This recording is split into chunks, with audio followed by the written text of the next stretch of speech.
Venezuela అధ్యక్షుడు మదురోని రాత్రికి రాత్రి వచ్చి అమెరికా పట్టుకుపోయింది కదా. What next? ఏం జరగబోతోంది? వెనిజులాలో పెట్రో రిజర్వ్స్ ఉన్నాయి కాబట్టి ఈ దాడి చేశారు, ఇంకా పట్టు బిగిస్తారు, ఇరాక్ లాగే ఆ దేశాన్ని కూడా ధ్వంసం చేస్తారు లాంటి ఎక్స్పెక్టేషన్స్ ఆల్రెడీ ఉన్నాయి. కానీ మదురో విషయంలో ఏం చేస్తారు అనేది తెలియాలి అంటే మనకి 36 ఏళ్ల నాటి ఎక్స్పీరియన్స్ ఒకటి కనపడతా ఉంది. పనామా దేశంలో అప్పట్లో మాన్యుయల్ నొరియేగా విషయంలో కూడా అమెరికా ఇలాంటి అటెంప్టే చేసింది సక్సెస్ఫుల్గా.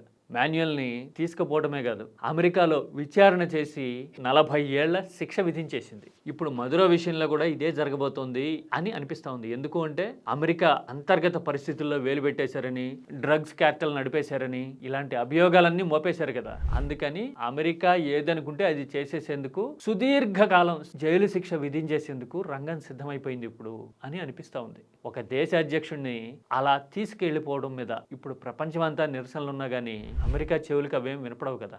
అంటే సహజ వనరులు కావాలనుకున్నప్పుడు, పెట్రో రిజర్వ్స్తో పాటు న్యాచురల్ గ్యాస్ రీసోర్సెస్ ఉన్నప్పుడు అమెరికా కన్నేస్తే రిజల్ట్ ఇలా ఉంటుంది అని మనకి మరోసారి ప్రూవ్ చేస్తూ ఉంది వెనిజులా సిచ్యువేషన్ కదా.